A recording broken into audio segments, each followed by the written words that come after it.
전 지난주부터 시작해서 지금 요한복음을 함께 말씀을 보고 있죠. 지난주에 우리가 요한복음을 먼저 보고 이제 오늘 이어서 두 번째 요한복음을 통해서 함께 주의 말씀을 보고 있습니다. 오늘은 2장 1절부터 11절까지의 말씀입니다. 요한복음 2장 1절부터 11절 함께 이 말씀을 같이 읽도록 하죠. 예수의 어머니도 거기 계시고 예수와 그 제자들도 혼례 청함을 받았더니 포도주가 떨어진지라. 예수의 어머니가 예수에게 이르되 저들에게 포도주가 없다 하니 예수께서 이르시되 여자여 나와 무슨 상관이 있나이까 내 때가 아직 이르지 아니하였나이다. 그의 어머니가 하인들에게 이르되 너희에게 무슨 말씀을 하시든지 그대로 하라 하니라. 거기에 유대인의 결례 두세 정도는 돌 항아리 6이 놓여 있는지라.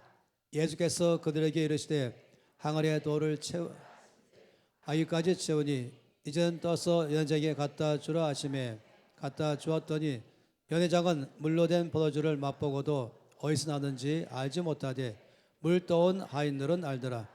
연회장이 신랑을 불러 말하되 사람보다 먼저 좋은 포도주를 내고 취한 후에 낮은 것을 내거늘 그대는 지금까지 좋은 포도주를 두었도다 하니라. 예수께서 이 첫 표적을 갈릴리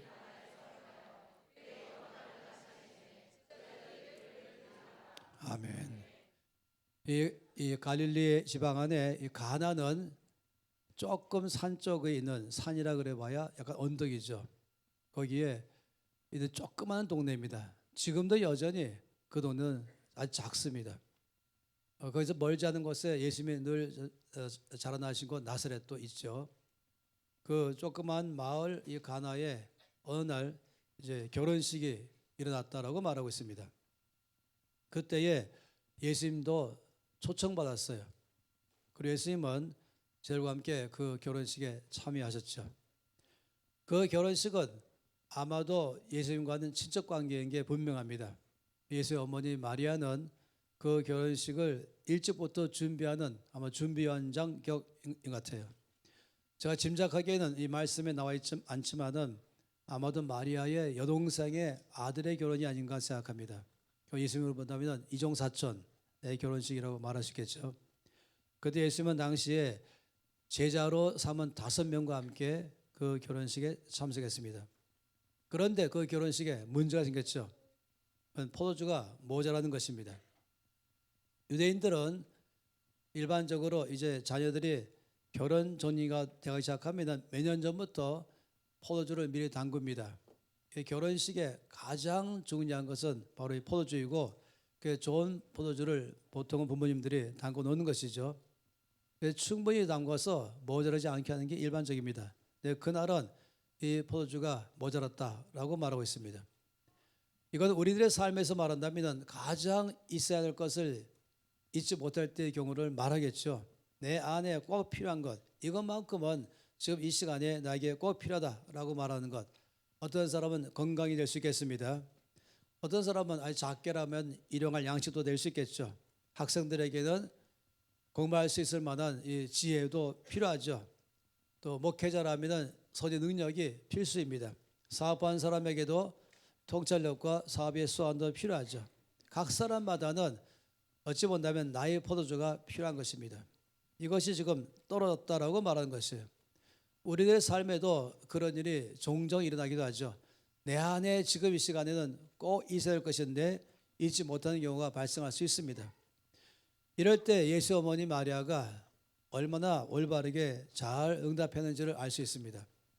딴 사람 같다면은 발을 동동 구르거나 걱정이 꽉 차거나 염려하거나 아니면 혹이라도 자기를 좀 자책하면서 내가 왜 충분히 준비하지 못했을까라는 마음이 있거나 아니면은 혹시 또 원망하면서 충분히 준비했는데 누가 이렇게 많이 마셨냐 하면서 또 다른 사람들에 대해서 원망할 수도 있는 것입니다. 염려하는 것, 걱정하는 것, 염려하는 그리고 또 원망하기도 하고 또 자책하는 것 이런 일들이 일반적으로 일어날 수가 있는 것입니다.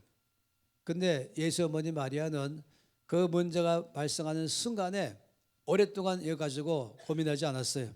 즉각적으로 이것을 예수님께로 가져간 것입니다. 마리아는 알았죠. 예수님이 누군지를 아는 것입니다. 그는 문제의 해결자인 것을 분명히 아는 것입니다. 문제가 발생하는 것은 누구나 일어나는 것입니다. 우리가 기도할 때마다 문제가 일어나지 않게 해달라는 기도도 있을지 모르지만 말씀 전체를 본다면 문제가 일어나지 않게 해달라는 기도는 별로 응답되지 않습니다. 오히려 문제가 일어날 때에 그때가 바로 믿음을 보일 때인 것이죠. 올바르게 문제를 해결하기를 바라는 게 기도 제목인 것입니다.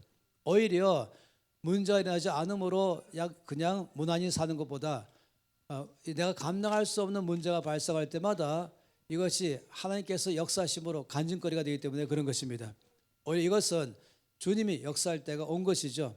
그러니 마리아는 이것을 가지고 즉각적으로 바로 해결자이신 예수님께로 갔던 것입니다. 시편 55편 22절 말씀 외에도 여러 말씀에 이 동일한 말씀을 하고 있어요. 내 짐을 여호와께 맡기라. 그가 너를 붙드시고 의인의 요동함을 영원히 허락하지 않으신다 라고 말씀하십니다. 주님은 우리의 짐, 우리의 문제, 나의 포도주를 가지고 내 스스로 이것 때문에 씨름하면서 염려하면서 낙심하면서 그리고 이것 때문에 요동하는 삶을 원하지 않는 것입니다. 이것을 즉각적으로 하나님께 맡기라라고 말씀을 하는 것입니다. 베드로전서 5장 7절 말씀에도 너희 염려를 다 주께 맡기라. 이는 그가 너희를 돌보심이라 라고 말씀했습니다. 나의 염려를 맡기면 그것을 아버지께서 문제를 해결하겠다 이 말씀이죠. 빌립보서 6절 말씀은 얼마나 놀라운 말씀이십니까? 아무것도 염려하지 말라. 그러니까 염려할 것은 하나도 없다고 말하고 아무것도 염려할 것이 없다. 그러면서 오히려 다만 모든 일에 기도와 간구로 너희 구할 것을 감사함으로 하나님께 아뢰라고 말했습니다. 두 가지죠. 하나는 아무것도 nothing, 염려할 것은 아무것도 없고 구할 것은 모든 것, 나에게 있는 것 모든 것은 다 아버지 앞에 기도와 간구로 구하되 감사함으로 구하는 것이, 다시 말하면 아버지 이 문제가 발생한 것 감사합니다. 드디어 이제 아버지께서 이 문제를 해결할 때가 왔습니다. 우리 이걸 통해서 제 주변 사람들이 하나님이 누구신지를 알 수 있도록 역사하실 것을 믿습니다 하면서 말하기 때문에 아무것도 염려하지 말고 다만 모든 일에 기도와 간구로 너희 구할 것을 감사함으로 하나님께 아뢰라고 말씀했어요.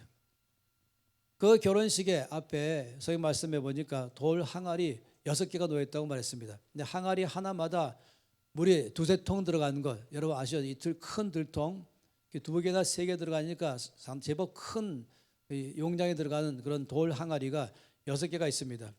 거기에 다 채우려면 작게는 12통 아니면은 18개의 통, 그러니까 상당히 많은 양의 물을 부어야 되는 것이죠. 그 돌 항아리 6개가 놓여 있었습니다. 주께서 이제 마리아의 요청을 받고 나서 하인들에게 말하기를 물을 떠오라 라고 말했죠. 그리고 물 떠오니까 이 빈 돌 항아리에 부으라고 말씀했어요.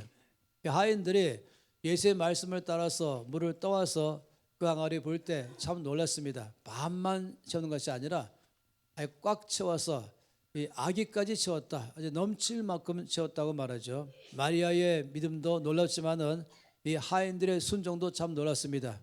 도대체 말이 안 되는 일을 시켰지만은 자기의 생각에 잡혀 있지 않고 자기 지식 가운데 붙잡히지 않고 어제 주의 말씀 앞에서 예라고 말하면서 끝까지 물을 떠서 그 안에다가 다 부어버린 것입니다. 그 다음엔 더 큰일이 있었죠. 이제 열심히 힘들어가면서 여러 차례 걸쳐서 이 항아리에 물을 꽉 채웠더니 주님은 이제 그 물을 떠다가 이 결혼식 피로연 잔치에 갖다 주라라고 또 말했어요. 물 떠는 것도 어렵지만은 그 물을 떠서 갖다 준 건 더 어려운 것입니다. 그런데 이 피로연 전체를 담당하는 이 사람이 말하기를, 이 신랑에게 말하기를, 일반적으로 결혼식에 보면은 처음에 좋은 포도주를 내놓고 얼마큼 이제 취하면 그 다음에 조금 낮은 것을 내놔도 모르니까 그렇게 하는데 이 집은 오히려 제일 좋은 것을 나중에 내놨다라고 말하는 것은 얼마나 이 좋은 포도주인지를 알 수가 있는 것입니다. 그러면서 연회장은 이 포도주가 어디서 났는지 알지 못하지만은 물도온 하인들은 알더라 라고 말씀하시는 이 놀라운 사건이 이 가운데 기록되어 있습니다. 그런데 이 말씀 가운데서 우리가 보는 것이 이 마지막 절 2장 11절 말씀이 참 놀랍습니다. 주께서 이 놀라운 일을 행하신 다음에 대해서 이렇게 말씀을 하고 있어요. 예수께서 이 첫 표적을 갈릴리 가나에서 행하여 그의 영광을 나타내심에 제 아들이 그를 믿으니라 라고 말했습니다. 우리 선생님께서 우리 주님이 행하신 많은 역사들을 말씀 가운데 사복음서에 이제 기록하게 하셨죠. 그런데 이 요한복음에서는 주께서 제일 먼저 사역을 시작하시면서 하신 그 일이 바로 물로 포도주로 만든 이 사건을 말씀했습니다. 물이 포도주로 바뀌었다. 이게 보통 일 아니에요. 인도네시아의 이 어떠한 작은 지역에서는 거기에 한동안 매월 첫 번째 주일날에는 우물에서 아침에 물을 떠와서 가지고 와서는 성만찬을 했다고 말해요. 신문 기자들이 뭔가 여기에는 사기가 치는 것이 있지 않을까 생각해서 아예 며칠 전부터 와서 우물가에 앉아가지고 혹시나 중간에 누가 포도주를 붓지 않나 보려고 늘 기다렸다고 하는 것이에요. 그러면서 끝까지 눈 뜨고 잠도 안 자면서 행여라도 밤에 혹시 와서 또 이 우물에다가 포도주를 붓지 않나 봤던 것입니다. 끝까지 거기에 맹물이 있었죠. 근데 첫 번째 주일 아침만 되면 영락없이 그 교회가 와서 거기 이 우물에서 물을 떴습니다. 그리고 성만찬을 치른 것이에요. 이걸 5년간 했습니다. 그러니까 60번 일어난 것이죠. 유명한 사건이 이 1960년대에 인도네시아의 한 섬에서 일어난 사건입니다. 이런 일들은 여러 나라에서 일어나고 있는 것이죠. 그런데 여기 말씀하시기를 주께서 이 맹물을 포도주로 바꾼 이 사건을 말씀하면서 첫 표적이다 이렇게 말씀을 하신 것이에요. 이 첫 표적, 이 표적이라는 단어가 참 놀랍습니다. 이 표적이란 말은 이 기적이란 말과 대조되는 말인 것입니다. 이 물이 포도주로 바뀐 것은 기적입니다. 기적이란 말은 인간의 힘으로 할 수 없는 것, 인간의 방법으로 될 수 없는 것, 그건 초자연적으로 일어나는 것을 가리켜 말할 때 기적이 일어났다라고 말한 것입니다. 지금 이 포도주가 물이 포도주로 바뀐 것은 이건 기적입니다. 그건 정상적인 현상이 아닌 것이에요. 있을 수 없는 일이 일어난 것입니다. 그래서 이것을 성경에서 이 첫 기적을 이렇게 말씀을 했다면 이해가 되는 것이에요. 그런데 예수께서 이 첫 표적을 이 갈릴리 가나에서 행하셨다 이렇게 말씀을 하고 있습니다. 이 표적은 기적과는 내용이 다릅니다. 우리가 은행 가서 내가 맡긴 돈을 찾고자 할 때에 당연히 은행원은 먼저 나의 신분을 확인하는 것이죠. 당신이 그 사람 맞습니까? 그래서 신분증을 제출하거나 또는 도장을 찍거나 아니면 사인하거나 그러면 이제 내가 증명되면은 그 다음에 돈을 내놓는 것이죠. 이럴 때 쓰는 단어가 사인한다, 또는 도장 찍는다, 나를 증명한다. 이것을 말할 때가 표적인 것이에요. 이 표적이라는 단어는 예수님에게서 예수님이기 때문에 당연히 일어나는 것, 이거를 표적이라고 말하는 것이에요. 주님께서 지금 물로 포도주를 바꾼 이 사건을 주님의 첫 번째 표적이다 이렇게 말씀을 하고 있어요.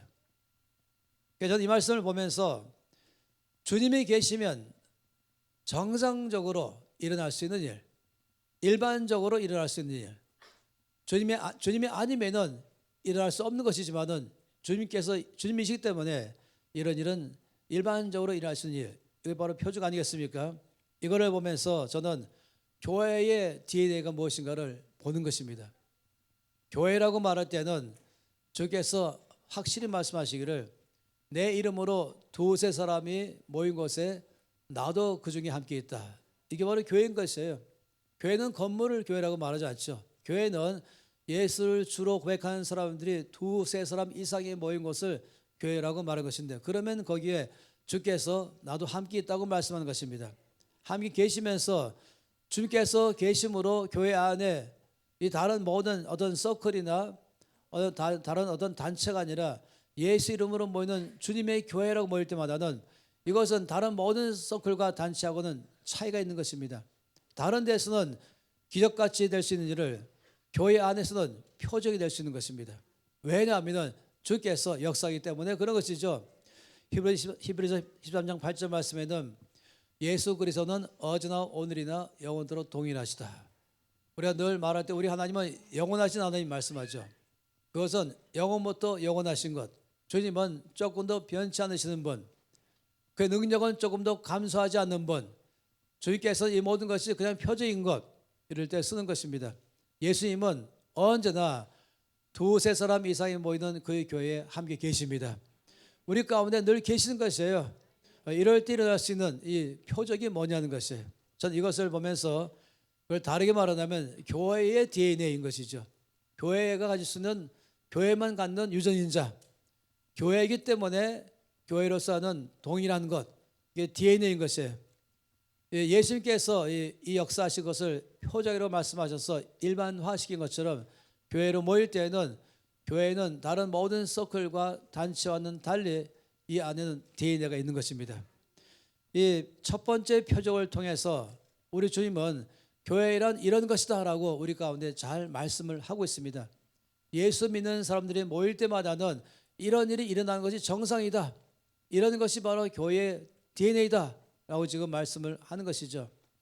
첫 번째 교회의 DNA는 것은 축제 공동체인 것입니다. 이 사건은 첫 번째에 주님의 일하신 것은 결혼식에서 하셨습니다. 다르게 말하면 결혼식과 정반대의 분위기는 장례식입니다. 주님은 어떤 경우는 장례식에서도 일을 하셨죠. 이 죽은 청년을 아들 한 명밖에 없는 이 아들 청년이 죽은 바람에 그 청년의 장례 이 행렬이 성 바깥으로 나갈 때에 나인성 바깥에 나갈 때에 그 맨 앞에서 울며 통곡하는 사람 바로 그 청년의 어머니 아니겠습니까? 주께서 그럴 때 그 청년을 이렇게 세우시면서 살아나게 하심으로 그 엄마에게 큰 위로를 줬던 것입니다.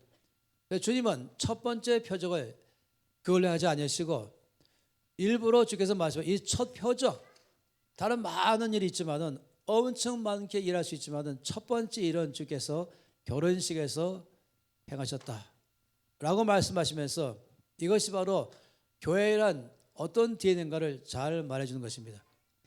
결혼식은 딱딱한 것이 아닙니다. 결혼식은 무거운 것도 아닙니다. 결혼식은 침묵도 아닙니다. 결혼식은 거기에 시커먼 옷만 입은 사람 모이는 것이 아닙니다. 그건 장례식입니다. 장례식은 거기 웃으면 안 돼요. 장례식은 말을 많이 해도 안 돼요. 장례식은 거기 흰옷 입고 왔다가는 보통 신뢰가 아닙니다. 컬러풀한 옷은 더 안 됩니다. 장례식은 가급적 검은 옷을 입고 와야 되는 것이죠.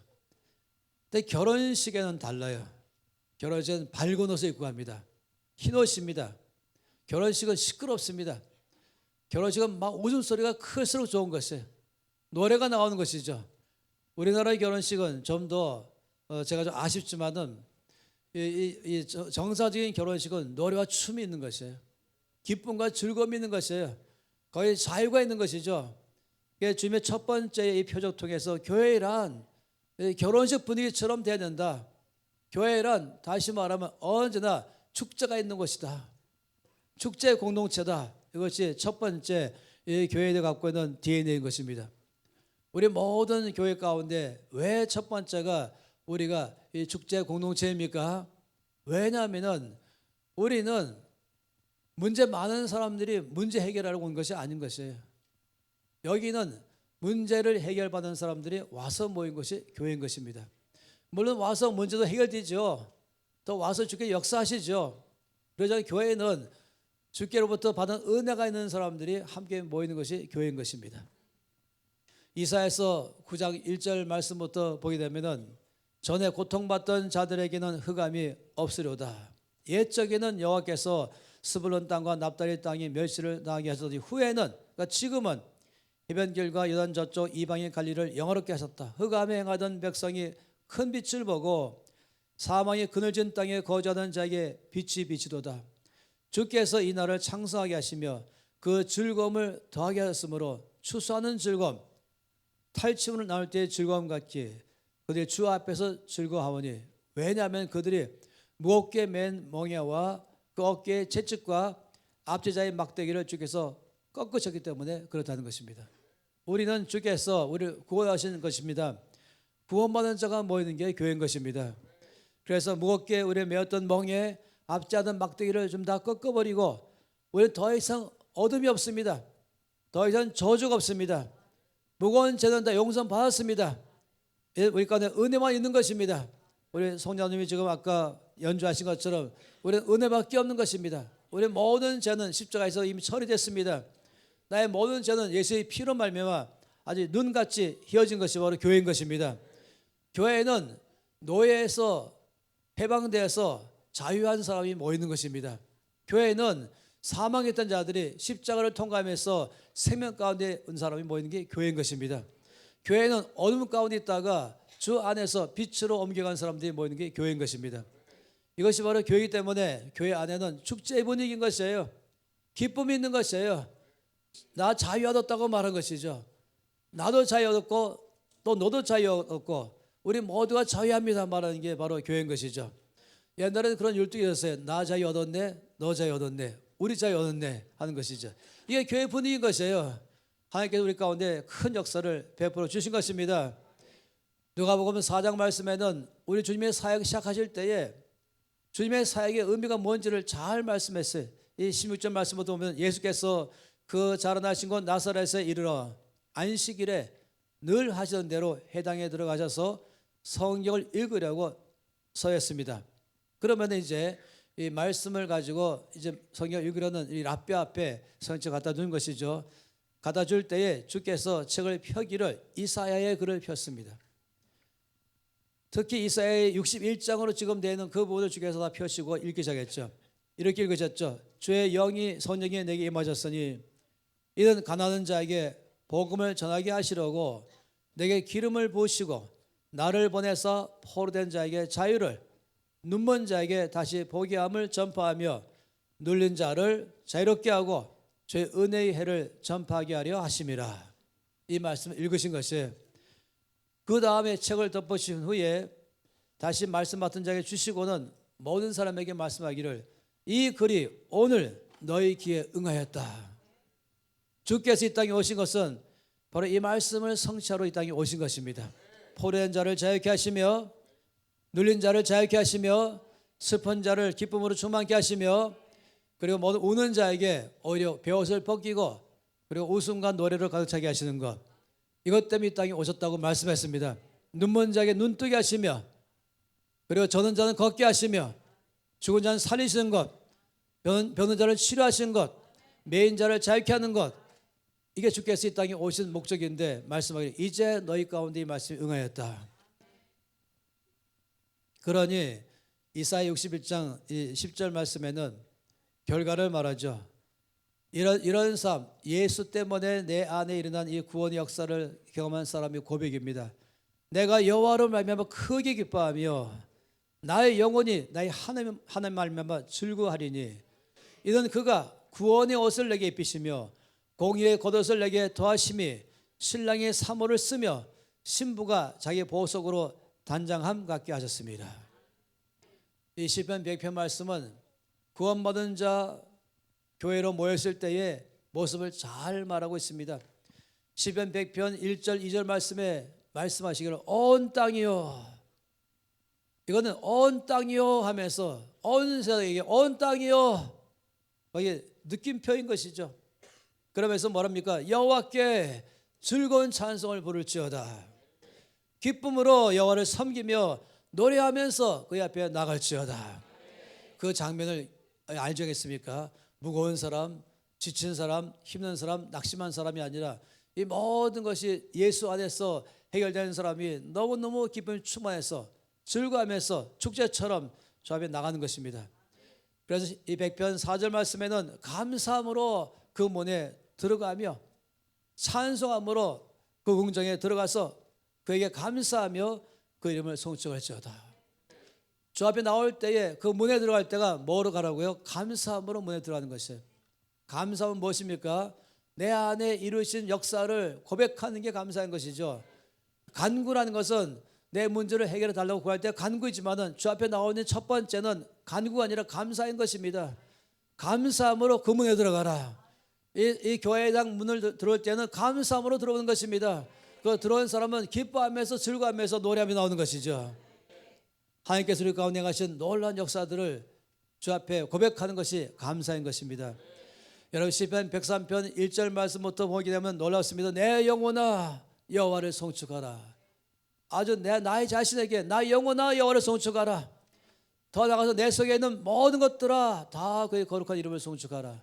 나의 손도 나의 발도 나의 입도 나의 눈도 내 안에 있는 모든 오장육부 다 포함해서 나의 세포 하나까지 다 포함해서 내 속에 있는 모든 것들아 다 그의 거룩한 이름을 송축하라. 그럼 말하기를 내 영혼아 여호와를 송축하며 내 안에 행하신 그 모든 은택을 잊지 말지어다. 그러면서 5가지를 말씀했어요. 그가 내 모든 죄악을 사하시며 내 모든 병을 고치시며 내 생명을 파멸해서 손양하시고 인자와 긍휼로 간을 씌우시며 좋은 것으로 내 손을 만족하게 하사 내 청춘을 독수같이 새롭게 하신도다. 이 고백이 참 놀라워요.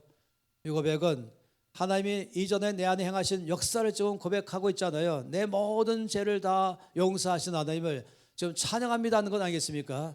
내 모든 병을 고치신 주님을 송축하는 건 아니겠습니까? 나를 생명을 파멸해 속량하신 것을 송축하는 거 아니겠습니까? 그런 이 말씀 가운데 과거에 한번 하셨던 과거 시제가 아닌 것이에요. 놀랍죠? 이렇게 말했어요. 내 모든 죄악을 사하셨다. 그걸 잊지 말라. 이것이 아닌 것이에요. 사하시며 다시 말하면 이전에 사하셨고 지금도 사하시며 앞으로도 용서하신 분이시다. 이전에 과거에도 고치셨으며 지금도 고치며 앞으로 고치는 분이시다. 그 염려가 없는 것이에요. 과거에는 고쳤지만 앞으로 또 아프면 어떻게 할까 아닌 것이에요. 과거에 고친 거 하나님 지금도 고치며 앞으로 고치기 때문에 염려하지 마라. 그렇기 때문에 저 앞에서 현재 시제로 지금 일어나고 있는 역사로 말씀하는 게 시편인 것입니다. 그러니 이 말씀을 잊지 말라는 것이에요. 우리가 주 앞에 나올 때는 하나님 내 안에 행하신 역사들을 감사하면서 나오는 것입니다. 우리 모든 찬양은 이렇게 주시옵소서라는 찬양이 없어요. 우리에게 모든 찬양은 이래처럼 내 속에 놀라운 행하신 그 주님을 찬양합니다. 나를 자유케 하신 주님을 찬양합니다. 내 속에 새로운 일을 시작하신 주님을 찬양합니다. 그러니 그 찬양은 무겁지 않아요. 가볍고 그 찬양은 템포가 빠른 것입니다. 그런 찬양 부를 때는 일어설 수밖에 없는 것입니다. 그런 찬양 부를 때는 손들 수밖에 없는 것입니다. 춤을 추며 점프하면서 외치기 시작하면서 성경 말씀인 것처럼 shout for joy라고 말하죠. 즐거운 소리로 외칠지어다. 그것은 그냥 주여 이렇게 하는 게 아니라 주여 하면서 단조가 없어요. 장조밖에 없는 것입니다. 행여라도 그런 분 없겠지만은 왜 대덕교회는 늘 예배가 이렇게 시끄럽냐? 시끄러워야 되는 것이에요. 저는 여기다가 이런 말 쓰길 제일 싫어하면 예배 전에 예배 시작 전요원이 조용히 묵상하면서 예배 준비하시기 바랍니다. 저는 물론 그런 교회가 절대로 나쁜 게 아니에요. 어떤 때는 조용할 때가 있죠. 준비하는 게 있죠. 그렇지만 저는 주일날마다 우리 교회 그런 멘트를 붙인다면 제가 원수 여길 것이에요. 예배 준비 전에 조용히 묵상하면서 조용히 기도로 준비하시기 바랍니다. 절대 하지 마시기 바랍니다. 시끄러우시기 바라요. 시끄럽고 손뼉 치면서 악수하면서 하나님께서 내 안에 하신 그 즐거움이 표현되지 않겠습니까? 웃으면서 노래하면서 그걸 기뻐하면서 예배 가운데 우리 축제로 나가는 것입니다. 그러니 이사야서 35장 10절 말씀에는 이걸 결론적으로 고백하기를 여호와의 속량함을 받은 자들이 돌아오되 노래하며 시온에 이르러 그들의 머리 위에 영영한 희락을 띠고 기쁨과 즐거움을 얻으리니 슬픔과 탄식이 사라지리로다. 이 노래가 있어요. 주께 구속함을 받은 자들이 기뻐 노래하면서 뛰면서 즐거워하면서 찬양하면서 주께 나온다는 이 말씀을 그대로 찬송가도 있기도 하는 것이죠. 그래서 교회의 DNA의 첫 번째는 축제 공동체인 것입니다. 우리 교회는 주께서 이렇게 놀랍게 이 결혼식에 행하신 역사가 첫 표적인 것은 바로 이것이 주님의 행하신 역사이며 이것이 바로 저희 교회 가운데 같은 역사이기 때문에 그런 것입니다. 우리는 주 앞에 나의 문제를 안고 어려워하면서 거기에 집중하면서 나오는 것이 아니라 문제가 있다 할지라도 그 문제는 들어오기 전에 이미 주 앞에 던져버리고 아버지 내 속에 행하신 모든 일들을 감사하며 찬양하며 고백하며 즐거워하며 노래합니다. 놀랍죠? 그러면 주께서 내 문제를 다 해결해 버리십니다. 주 앞에 이미 문제를 해결하신 주 앞에 고백하며 나간다면 또 내 아닌 것도 다 또 해결하십니다. 내 믿음이 크도다 말씀하시면서 내 믿음대로 될지어다 말한 것입니다. 아버지 제가 문제를 가지고 나가지 않습니다. 문제를 해결하신 주 앞에 던져버리고 이미 내 안에서 역사하신 그 주 앞에 감사하며 자유 나갑니다. 그러면 내 믿음대로 될지어다 하는 것이죠. 찬송 중에 주님이 임재하십니다. 우리가 아는 것처럼 바울과 실라가 실컷 매를 맞고 깊은 지하 감옥에 들어가고 깜깜한 가운데 밤중쯤 되어라 말한 것은 가장 어두울 때의 밤중인 것이 신약 성경의 밤 시간은 저녁 때, 저물 때, 그리고 한밤중에, 그리고 새벽 미명에, 새벽에 이렇게 말하는데 이 밤중은 깜깜할 때를 말한 것입니다. 가장 깜깜할 때, 시간적으로 깜깜할 때 있죠. 그러나 바울과 실라는 영혼도 깜깜합니다. 실컷 매를 맞고 온몸 전체는 상처투성이고 앞에는 감옥 문이 닫혀 있고 그리고 발은 착고에 채여 있고 그런 것, 그 영혼의 밤중이죠. 내일을 알 수 없는 밤중인 것이에요. 바로 그때 바울과 실라가 한 것은 하나님께 기도하고 큰 소리로 찬송했다라고 말했어요. 결과는 하나님께서 찬송 중에 임하시는 것입니다. 찬양 부를 때에 바로 그 자리가 주님의 신방 오는 자리가 된 것입니다. 큰 지진 나면서 옥토가 움직이면서 꽉 닫혔던 문은 열려버리고 세웠던 착고는 풀어져 버리고 하나님 임재하시니까 자유케 되는 것입니다. 이것이 바로 찬양의 능력인 것이죠. 찬양은 믿음의 최선의 고백인 것입니다. 하나님께서 내 안에 놀라운 일을 행하시는 그 하나님, 나의 하나님이십니다. 그 하나님 지금 내 앞에 계십니다. 난 그 하나님 전심으로 찬양합니다. 그 주께서 아멘 하시면서 내 믿음대로 되어질지어다 역사하는 것이에요. 우리 교회가 어떤 치유 시간을 따로 가지면서 안수하지 않는다 할지라도 전심으로 축제하며 믿음으로 주 앞에 찬양하기 시작한다면 주께서 치료하기 시작하십니다. 어떤 경우는 많은 사람들의 문제를 주께 다 해결하시면서 예배 끝나면 더 큰 기쁨으로 한 주간의 삶을 사는 것이죠. 이 혼인잔치 행하신 이 첫 표적을 보면서 교회 DNA 두 번째는 교회 DNA는 가족 공동체이다인 것입니다. 결혼식은 바로 가족 공동체의 집합소입니다. 결혼식 할 때는 모든 흩어진 가족들이 다 모이는 날입니다. 또 새로운 가족도 그날은 탄생하는 날인 것입니다. 그래서 결혼식은 바로 가족이죠. 그래서 이 말씀 속에서 왜 주께서 이 결혼식 때에 첫 표적을 행하셨는가? 이것이 바로 교회의 DNA가 여기다가 말한 것이에요. 교회의 DNA는 바로 가족 공동체인 것입니다. 교회의 DNA는 집회 장소가 아닌 것이에요. 단체도 아닌 것이에요. 이 교회의 DNA는 건물도 아닌 것입니다. 이 교회의 DNA는 이건 가족인 것입니다. 가족의 특징은 계급이 없습니다. 물론 명칭이 목사 또는 장로, 권사, 또 우리 교회 가운데서는 또 100부장, 50부장, 셀리더 있겠지만은 이거는 사역의 편의상 붙인 것뿐이지 우리의 근본적인 우리 안의 구성원은 가족인 것입니다. 하나님 아버지 한 분 안에 모인 가족인 것입니다. 우리 모든 하나님의 가족이죠. 우리 서로를 형제와 자매라고 말한 것입니다. 우리 모든 다 혈액형이 같습니다. 몽땅 다 혈액형이 J형인 것입니다. 우리 모든 다 DNA 같습니다. 십자가를 통해서 우리 거듭났습니다. 예수 안에서 새로운 피조물 되었습니다. 우리는 DNA가 같고 모든 혈액형이 같은 가족인 것입니다. 가족으로 모인 곳에는 자유함이 있어요. 가족과 모일 때 늘 넥타이 딱 맺고 나를 가면 쓰고 나 아파요 하면서도 웃는 것이 아니죠. 내 자신을 있는 그대로 보여주면서 서로 열린 마음을 가지면서 경계심 갖지 아니하고 혹시 저 사람의 약점 보고서 보면 어떻게 할까 하는 것이 아니에요. 가족은 그냥 그 안에서 아주 자유롭고 마음을 열면서 사랑으로 모이는 게 가족이죠. 가족 안에서는 그 속엔 서로에 대해서 용서만 있습니다. 용납만 있습니다. 이해만 있습니다.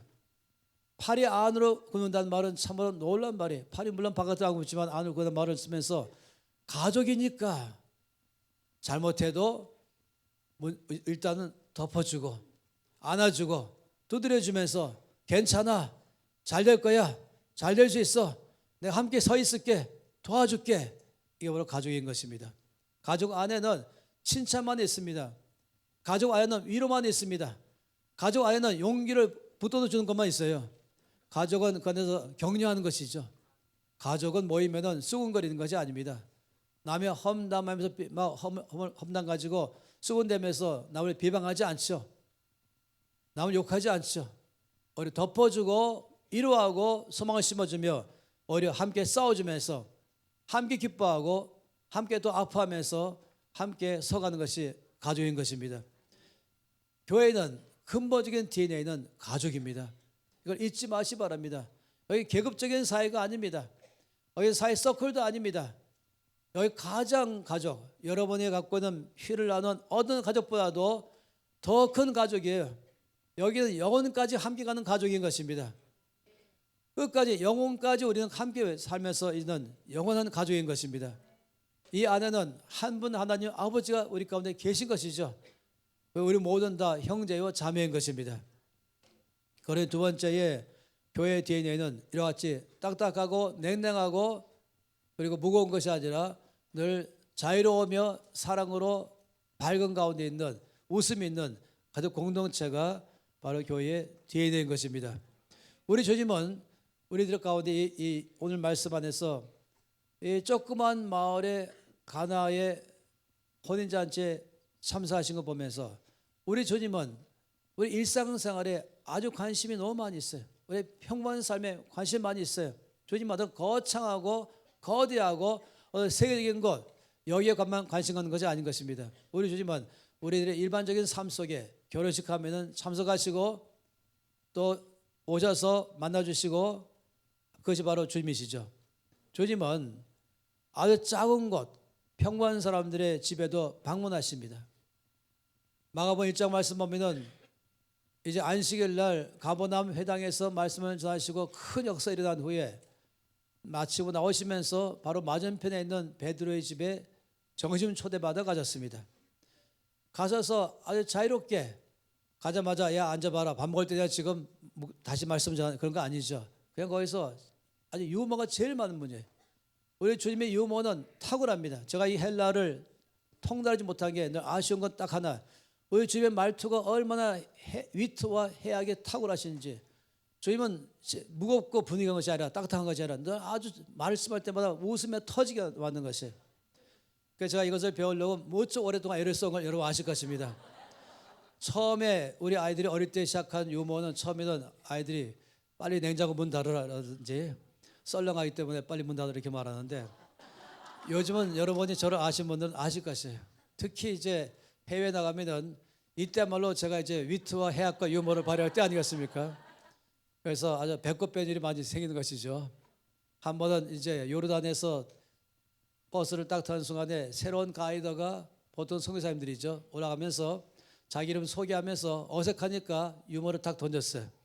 맨 앞에 왼쪽엔 제가 앉고 오른쪽에 김민관 사님. 김민관 사님은 전체 단장이시니까 이 선교사 가이더가 어색하지 않으려고 나름대로 유머를 딱 던졌어요. 제가 마이크 좀 저 주세요 그랬죠. 그게 유머입니까? 그러면서 이분의 유머보다 한 단계 높게 제가 얘기했어요. 그래도 이분이 화가 나서 다시 제 마이크를 또 빼줬어요. 그리고 저보다 한 단계 높였어요. 제가 또 빼줬어요. 그래서 또 높였어요. 제 모든 사람들은 아주 재밌게 구경을 했어요. 이제 유머 배틀이 된 것입니다. 한 8개, 9개쯤인가에 가다가 드디어 제가 손들었습니다. 저는 미천이 없습니다. 끊었죠. 저는 보통 가져갈 때 한 200개 가져갑니다. 여러분이 아시면 많이 있죠. 이미 제가 몇 가지를 풀었지만 그거는 출발에 불과합니다. 우리 주님은 딱딱하고 엄격하고 율법적이지 않으세요. 위트와 유머와 해악이 넘치고 그냥 집에 방문하시고 거기 식사하신 다음에 바로 야 전도 나가자 아니었잖아요. 해질 때까지 거기 계셨어요. 계시면 뭐 하겠습니까? 재미있게 노셨죠. 나누면서 말입니다. 작은 자의 집, 누추한 자의 집, 어느 곳에도 주님은 아주 기쁘게 방문하십니다. 그 집에 사람이 관심 가지시고 소박한 사람들의 삶에 관심 가지시고 일상생활에 관심 가지시고 거기에 대해서 우리를 도와준 주님이십니다. 이것이 바로 교회죠. 교회는 바로 가족 공동체입니다. 세 번째는 이 주께서 첫 표적을 행하신 것을 보면서 교회는 이런 것이라고 또 말씀했습니다. 세 번째의 교회의 DNA는 교회는 변화 공동체입니다. 물로 포도주를 만든 것은 이거는 변화라고 말하기는 더 큰 것입니다. 약간의 좀 더 레벨업한 것이 아니라 이거 완전히 바뀌어버린 것이죠.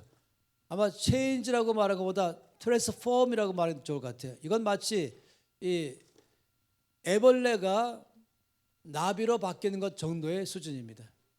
완전히 탈바꿈하는 것이죠. 이 애벌레가 나비로 바뀌었다. 굉장하지 않습니까? 물이 포도주가 되었다. 이거야말로 어마어마한 것입니다. 그건 주님만 알 수 있는 것입니다. 놀랍죠?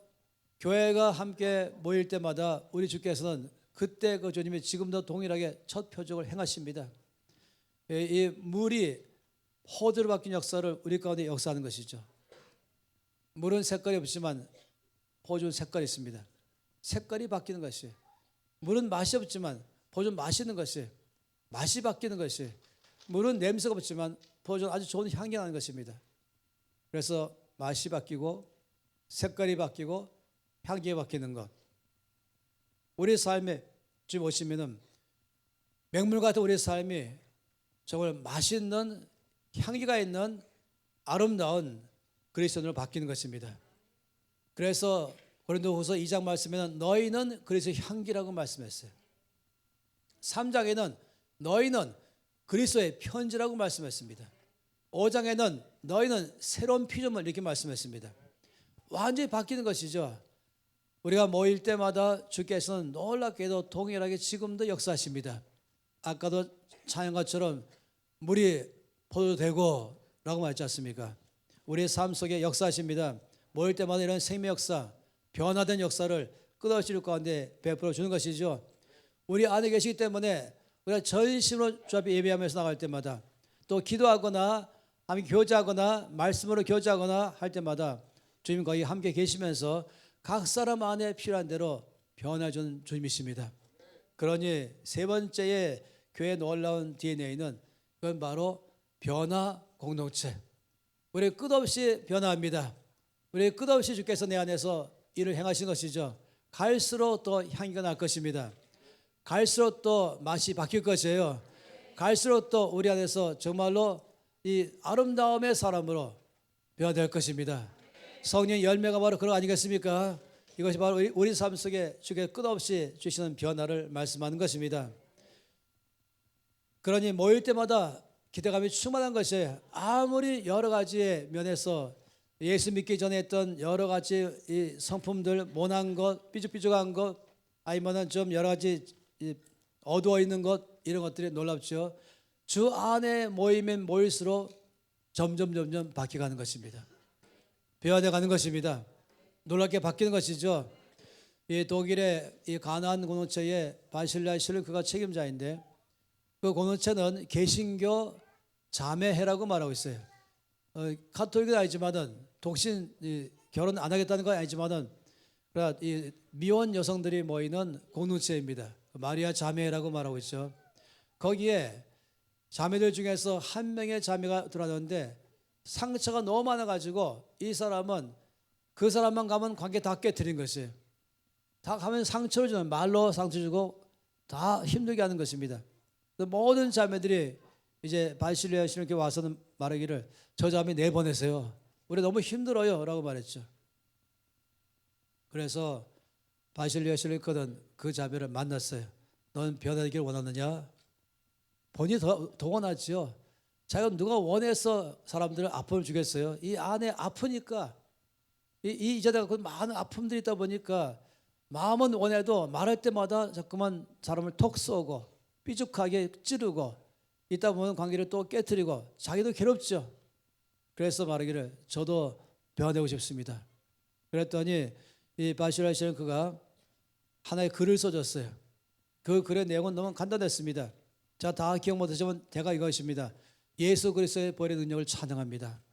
예수의 보혈은 능력이 있습니다. 죄를 사는 능력이 있습니다. 치료하는 능력이 있습니다.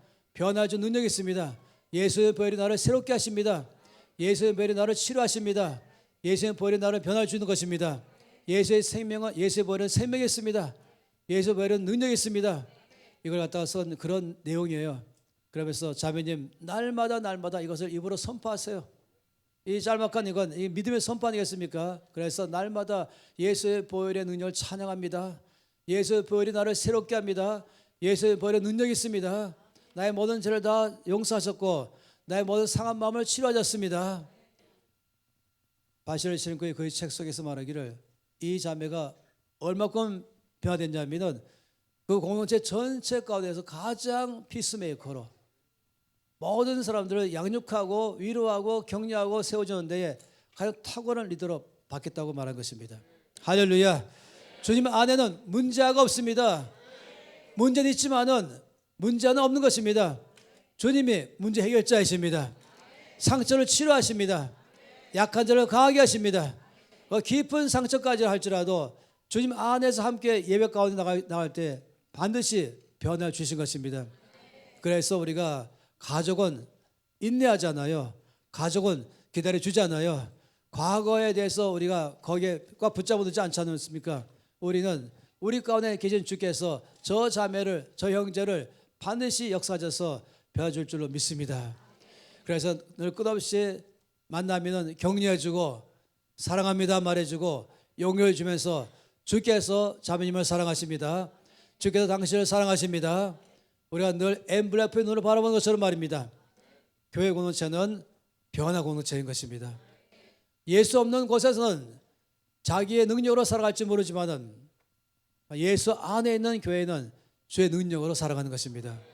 그래서 교회는 반드시 모든 사람 가운데 변화를 주고 있는 것입니다.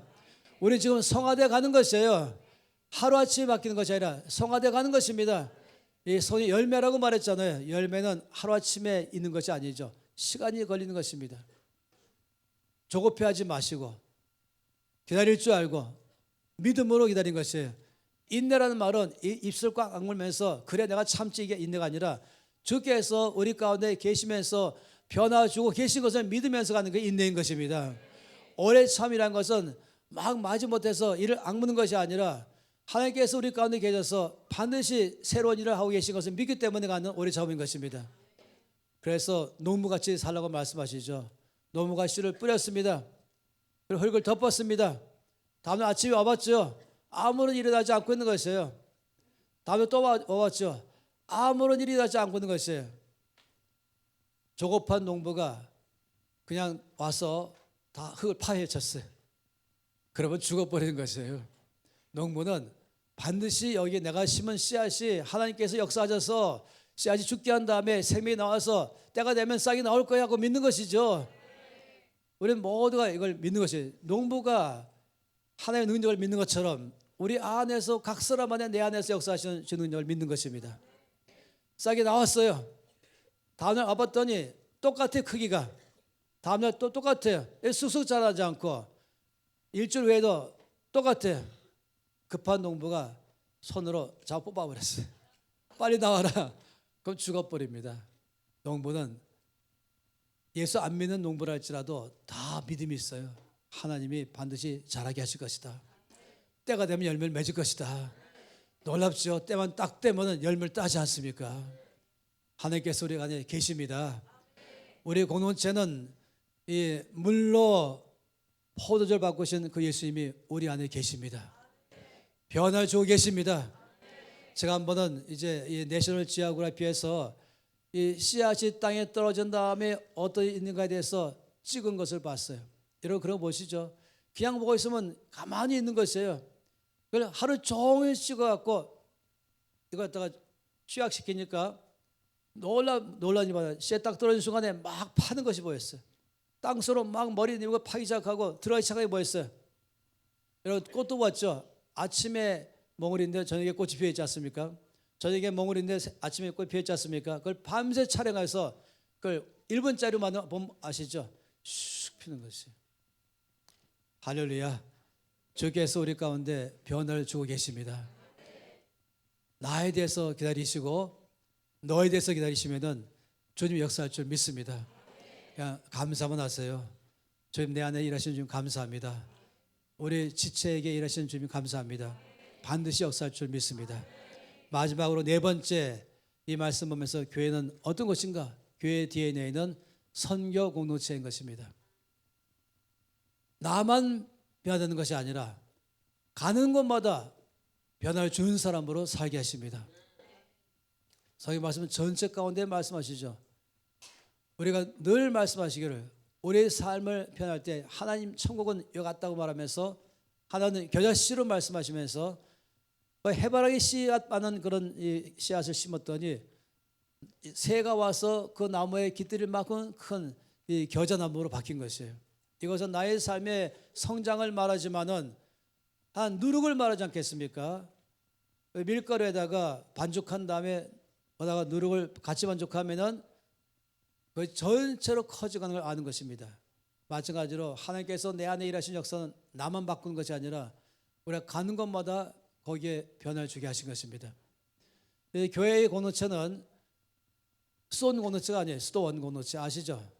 다 세상에 떨어져 나가서 저 산속에 있으면서 나 자신만 묵상하면서 나의 성장과 변화만을 바라보는 그런 수도원 공동체가 아니라 세상이 힘들고 지쳐서 어려워서 세상에 나가면 내가 뭔가 상처받고 또 죄를 지을까 봐 세상을 떠나서 산속에 가서 그 사람은 따로 모여 사는 그런 수도원이 아니란 것이에요. 교회는 선교 공동체인 것입니다. 교회는 미션 커뮤니티인 것이에요. 여기 교회 정체성이고 DNA인 것입니다. 교회는 세상의 빛이라고 말씀했잖아요. 세상의 소금인 것이죠. 교회는 세상 안으로 들어가는 것입니다. 우리 주일 모여서 우리 주일 하루 종일 예배를 드리죠. 말씀 함께 보고 교제하죠. 그런 다음에 월요일부터 일주일 내내 여러분을 이 교회에 모으지 않고 있어요. 프로그램이 없어서가 아니라 여러분 안 모으게 되는 것이에요. 왜냐하면 여러분 주일날 함께 모이면 은혜 받고 힘을 얻어서 월요일부터 내가 있는 것이 학교면 학교 안에 직장 안에 내가 가는 그곳 자체가 뭐라고요? 땅끝인 것입니다. 주여 땅끝이 나를 통해서 주의 나라가 되게 해주시옵소서. 땅끝이 주께로 돌아오게 해주시옵소서. 이 주기도문처럼 말입니다. 아버지의 나라가 나를 통하여 임하시옵소서. 내가 시장 가면 시장이, 카페 가면 카페가, 학교 가서 아니면 직장에서 내가 있으면서 여전히 더 나빠진 것이 아니라 내가 있으면 반드시 거기에 더 점점 빛으로 바뀔 것입니다. 우리는 선교 공동체인 것입니다. 우리는 주일날 모이면 그 다음에 예배 끝나면 온 땅으로 흩어져 가는 것입니다. 이것이 바로 교회 공동체인 것이에요. 우리 교회는 내 신앙생활을 편하게 보자 이거 모이는 것이 아닙니다. 우리 교회는 세상을 변화시키자 하는 것이 이 교회의 목표인 것입니다. 할렐루야. 다 함께 손 높이 들겠습니다. 이 네 가지를 기억하시면서 주께서 우리 모두를 이와 같이 이 놀라운 DNA를 함께 안고 있는 공동체를 불렀습니다. 우리는 축제 공동체입니다. 우리는 가족 공동체입니다. 우리는 변화되는 공동체입니다. 또한 변화를 주는 선교 공동체인 것입니다. 손 높이 들면서 아버지 바로 제가 그렇습니다. 이와 같은 이 역사를 내가 믿는 것은 우리 안에 예수께서 계시기 때문입니다. 주여 제가 바로 늘 축제의 삶으로 살아갑니다. 가족으로 살아갑니다.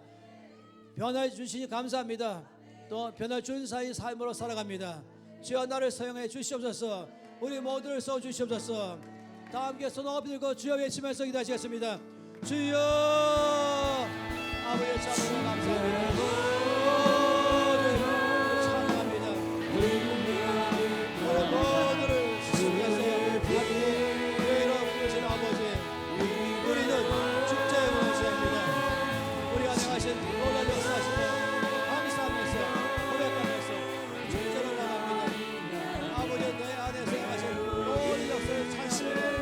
기뻐하며 즐거워하며 노래하며 춤을 추며 주 앞에 나갑니다. 할렐루야 찬양합니다. 아버지